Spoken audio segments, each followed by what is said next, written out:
पूरे बनारस में ईमानदारी से चुनाव नहीं हो रहा है। आचार संहिता लगा हुआ है, आचार संहिता लगा हुआ है। अब 50-50 फुट के फ्लेक्स बोर्ड लगाए गए हैं सिर्फ योगी मोदी के, और विपक्ष का एक भी फ्लेक्स बोर्ड पोस्टर तक से नहीं लग पा रहा है। सीधे सीधे बेईमानी तो हो ही रही है। आचार संहिता का सीधे सीधे भाजपा उल्लंघन कर रही है। यहाँ तो 85-15 की लड़ाई हो गई है।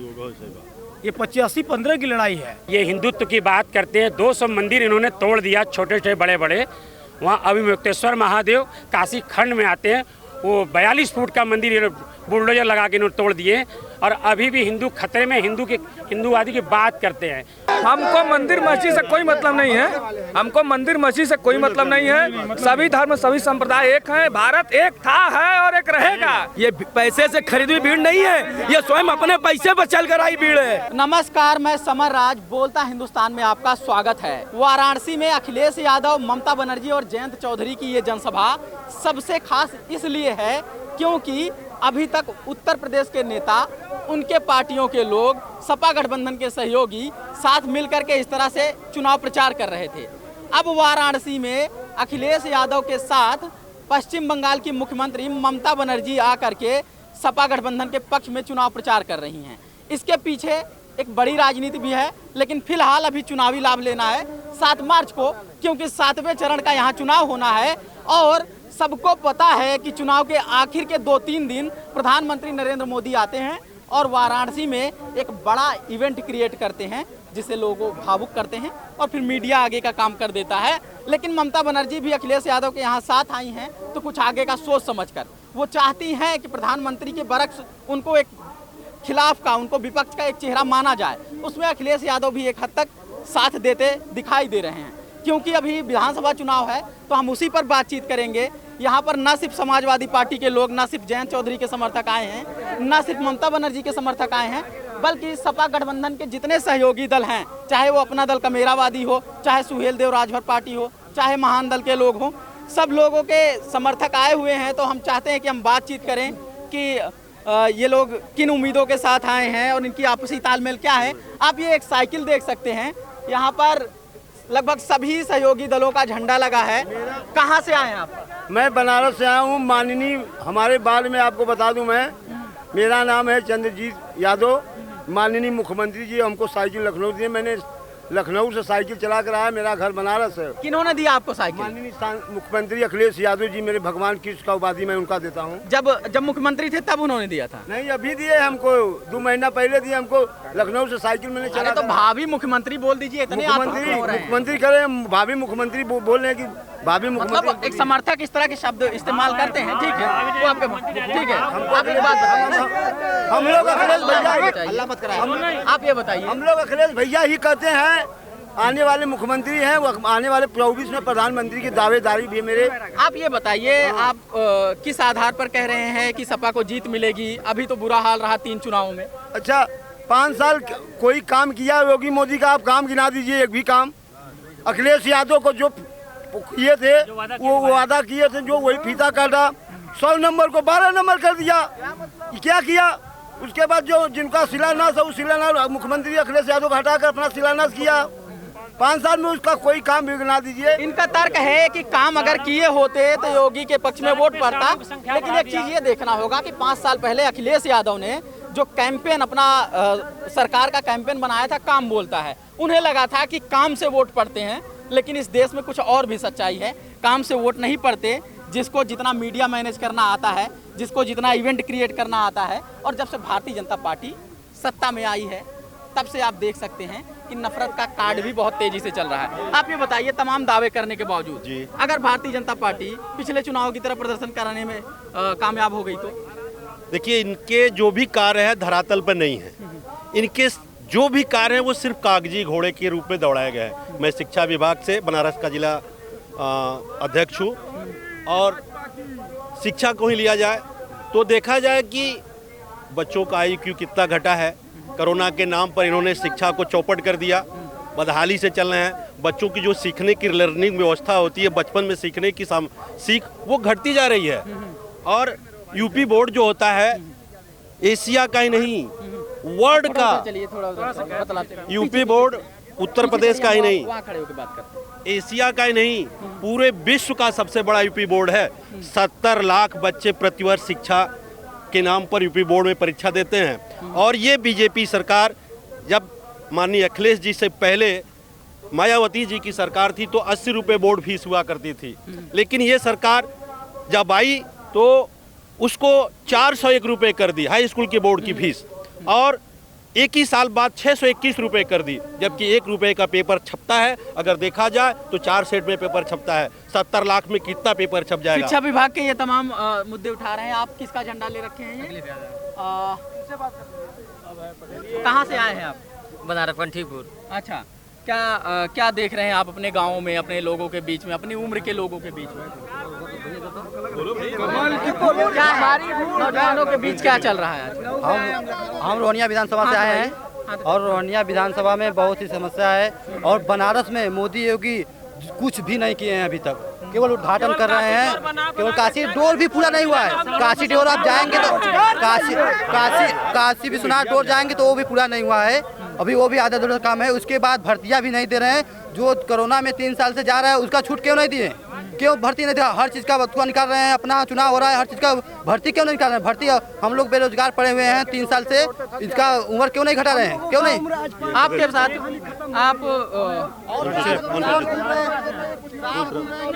आप पीले गमछे के साथ हैं और ऊपर लाल भी गमछा है क्या? जी, मैं प्रदेश अध्यक्ष हूँ सुहेल देव भारतीय समाज पार्टी का SC ST प्रकोष्ठ का। अब मैं सोनभद्र का प्रभारी भी हूँ। मैं ओबरा से प्रत्याशी भी था, लेकिन हमने अपना समर्थन जो है वहाँ पे सपा को दे दिया। हमारा भाई चुनाव लड़। क्या भूमिका रहेगी आपके पार्टी की? भूमिका, हम लोग सरकार बनाने जा रहे हैं, इसमें कोई दो राय नहीं है। हम लोग 300 के पार जा रहे हैं। ये बताइए, ठीक है, गठबंधन के बाद एक हिम्मत तो बनती है। जब सपा बसपा जैसे दो मजबूत दलों का गठबंधन भाजपा को नहीं हरा सका, तो ऐसे क्या परिस्थितियां बदल गई होंगी? देखिए, उसमें जो है, आप जो सपा और बसपा की बात की है उसमें विरोधा है। ये पब्लिक आज के डेट में इनको कौन वोट दे रहा है? गोड़, नाई, धोबी, प्रजापति, यादव, राजभर, बिंद, चौहान, कुहार, कोई भाजपा को वोट देने को तैयार नहीं है। यहाँ तो 85-15 की लड़ाई हो गई है। ये 85-15 की लड़ाई है। जो आप कहें सपा और बसपा का, वो 85-15 की लड़ाई नहीं थी। 85 की शब्दावली ही बसपा ने सिखाई सबको, ये बात नहीं भूलना है। ये चीज स्वामी प्रसाद मौर्य से पूछिए, और ये कांशीराम ने ही ये 85 वाला नारा दिया। तो राजनीतिक विरोध में इस तरह किसी को खारिज नहीं करना है। आप बताइए, नौजवानों के सवाल क्या है? नौजवानों के सवाल सबसे बड़ी बात यह है कि जिस तरीके से मोदी सरकार ने युवाओं के ऊपर शिक्षा और रोजगार के ऊपर हमले, आपके नेता भी उसी पार्टी में थे, ये मंच पर विराजमान है ओम प्रकाश राजपूत जी। बिल्कुल। तब भी वो बसपा में थे, तो वो भी 85 की बात करते हैं। तो 85 का नारा बहुत पुराना है। देखिए, हम जैसे युवाओं की भागीदारी यही है कि जिस तरीके से शिक्षा और व्यवसाय के ऊपर वर्तमान में योगी और योगी की सरकार ने जिस तरीके से हमले किए वो बंद हो, और अगर राष्ट्रीय अध्यक्ष की सरकार आए तो युवाओं को नौकरी हो। इससे बड़ी बात कुछ नहीं होगी हमारे लिए। हम युवा हम यही चाहेंगे। क्यों लगता है कि हमको मंदिर मस्जिद से कोई मतलब नहीं है। हमको मंदिर मस्जिद से कोई मतलब नहीं है। सभी धर्म सभी संप्रदाय एक हैं। भारत एक था, है और एक रहेगा। क्या माहौल है यहाँ पर, और आप लोग की क्या भूमिका है? माहौल तो सर देख लीजिए, नजर घुमाकर ठीक है, सबकी रैली में भीड़ आती है, एकदम बात अलग है। सर भीड़ नहीं, ये पैसे से खरीदी हुई भीड़ नहीं है, ये स्वयं अपने पैसे पर चल कर आई भीड़ है। आप सपा से हैं या सुहेल देव से? मैं समाजवादी पार्टी का कार्यकर्ता हूँ। अच्छा, ये एक चीज देखने को मिल रहा है कि सब लोग एक दूसरे के जो टोपी है और जो गमछे हैं सब एक दूसरे का धारण। ये अखिलेश यादव और ओम प्रकाश राजभर, ये है गठबंधन, और ये मिलकर इस बार 22 में हम लोग इनका खदेड़ा करेंगे। और जब आप लोग चिल्लाएंगे तो वीडियो में आवाज नहीं आ पाएगी, तो फिर हमें उसको काट देना पड़ेगा ना। ये बताइए, यहाँ पर व्यापारियों के और किसानों के दो अलग अलग सवाल है। शहरी आबादी के व्यापारियों के बीच में जब आप लोग जाते होंगे तो उनके क्या हालत है? आज आप एक चीज जान लीजिए, पुरजोर शोर से पूरे देश में इससे बड़ा ढोंगी और इससे बड़ा झुट्टा न प्रधानमंत्री मिलेगा और न मुख्यमंत्री मिलेगा। आज आप जान लीजिए, छात्र भी परेशान हैं और कर्मचारी भी परेशान हैं, चारों तरफ आक्रोश इनका है। और ये आपकी जो वोट पड़ेगा, ये बताइए, ये गुस्सा हम लोग 2019 में भी देख रहे थे, कैसे भाजपा को एक तरफा वोट चला? उसका रीजन है जब सरकारी तंत्र इनके हाथ में रहेंगे तो अब भी यही हो सकता है। अगर जनता का ओपिनियन लेना चाहेंगे तो जनता इनको हरा चुकी है। 10 तारीख का इंतजार करने का कोई मतलब जिम्मेदारी नहीं लिया कैसे मिल रहा है? बीएड वाले इतने लड़के हैं जो देख लीजिए आए हुए हैं। और बताइए जो पुरानी पेंशन बहाली हो रही है तो राज कर्मचारी कितने हैं, वो कितने हैं? उसके बाद आप देखिए पुलिस के जितने या मतलब सरकारी कर्मचारी जो भी हो, ये सारे लोग बेरोजगार, किसान, तो इनको वोट कौन दे रहा है? सिर्फ पूंजीपति। यही तो हम जानना चाह रहे हैं कि 2019 में भी ऐसे आप लोग नाराजगी जता रहे थे, तब तो दोगुना भीड़ थी, इतनी ही लाल टोपी, इतनी ही सर नहीं, ये आक्रोश नहीं था, ये किसान और इस तरह का माहौल नहीं था। बेरोजगारी, महंगाई, 300 रुपए का गैस, 300 रुपए का गैस।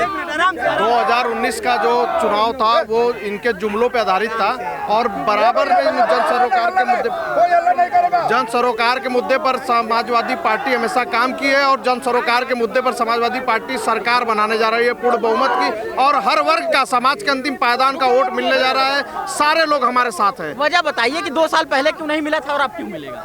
मैं आपको 2 साल पहले का वजह और अब का वजह बता दे रहा हूँ कि 2 साल पहले जो है ये जनता जो है 15 लाख के जुमले में, नाली से गैस बनाने में, इंटायर पॉलिटिक्स में 5 साल में भाप ही नहीं पाई थी। 5 साल में भापी नहीं पाई थी। जनता के साथ जो इन्होंने छलावा किया है उसका जनता जवाब देने जा रही है और पूर्ण बहुमत का सरकार बनाने जा रहा है। समाजवादी पार्टी के राष्ट्रीय अध्यक्ष जन सरोकार के मुद्दे पर और महंगाई हमारा मुख्य मुद्दा है। छात्रों की नौकरियों में ऊहापोह की स्थिति हो गई है। और लोगों से बात करते हैं। बीजेपी काहे बतावा पहले का होता, कहाँ से आए आप? कहाँ मजगरा विधानसभा से आए हैं। तो बताइए क्या नाराजगी है आपकी? नाराजगी बहुत है। क्यों पैसा बंद किए? हमारा धन, हमारा मूल, हमारा सब कुछ क्यों? क्यों 200 रुपया किलो तेल हो रहा है? क्या काम करते हैं आप? हम लेबराना काम करते हैं। अच्छा, तो क्या अभी कोरोना के बाद कुछ लगा? कोरोना के बाद में हमारे भैया बाबू उतने दूर तक पहुँचे थे काम रोजी रोटी के लिए, क्यों नहीं मोदी जी क्यों नहीं साधन सुरक्षा किए?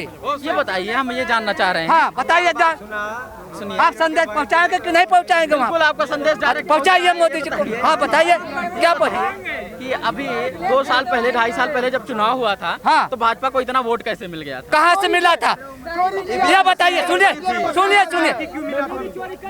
मछली शहर में माननीय त्रिभुवन राम लड़े थे, क्यों हराया गया था? 80 वोट से? हमको बताइए पहले। 3 मार्क पहुंची भैया, 3 मार्क पहुंची भैया, क्यों बताया गया? सीट का जिक्र कर रहे हैं, 80 वोट से प्रधान हारते हैं। हमको ये बताइए, 80 वोट से प्रधानी नहीं हारते हैं। आप लोग 500 वोट से, 1000 वोट से प्रधानी ये करते हैं। क्यों ऐसी बीजेपी को सांस ले लिया? सामने से क्या माहौल है यहाँ पर? क्या समाजवादी पार्टी के कार्यकर्ता जो एकजुट हुए हैं आप लोग यहाँ पर? नमक गरम पानी में छोड़िए, देखिए फलता है, उसमें सारा जहर मिलाया गया है। मैं दक्षिणी विधानसभा से हूँ, जहाँ गोल्डन टेम्पल विश्वनाथ मंदिर है। वहाँ पे ये हिंदुत्व की बात करते हैं। 200 मंदिर इन्होंने तोड़ दिया, छोटे छोटे बड़े बड़े। वहाँ अभिमुक्तेश्वर महादेव काशी खंड में आते हैं, वो 42 फुट का मंदिर बुलडोजर लगा के इन्होंने तोड़ दिए। और अभी भी हिंदू खतरे में, हिंदूवादी की बात करते हैं। वहाँ रामघाट हॉस्पिटल बंद पड़ा हुआ है। 7 साल में अभी तक रामघाट हॉस्पिटल नहीं खुला। सेवा सदन हॉस्पिटल बेहाल पड़ा है। अस्पताल नहीं खुल पाया। एक गली में एक तो ईटा भी नहीं लगा हुआ है। ये बताइए, विकास अभी 2019 के पहले भी ये शिकायत की जा रही थी। 2019 के पहले भी शिकायत की जा रही थी। आपको पता होगा प्रयागराज में कुंभ था और बहुत सारी मंदिरों को और इनको मरम्मत के नाम पर तुड़ाई उड़ाई हुई थी।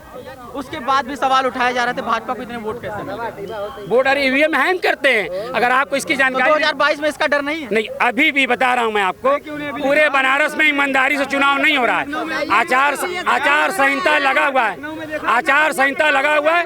अब 50-50 फुट के फ्लेक्स बोर्ड लगाए गए हैं सिर्फ योगी मोदी के, और विपक्ष का एक भी फ्लेक्स बोर्ड पोस्टर तक से नहीं लग पा रहा है। सीधे बेईमानी तो हो ही रही है। आचार संहिता का सीधे भाजपा उल्लंघन कर रही है और आचार संहिता कुछ भी नहीं कर पा रहा है।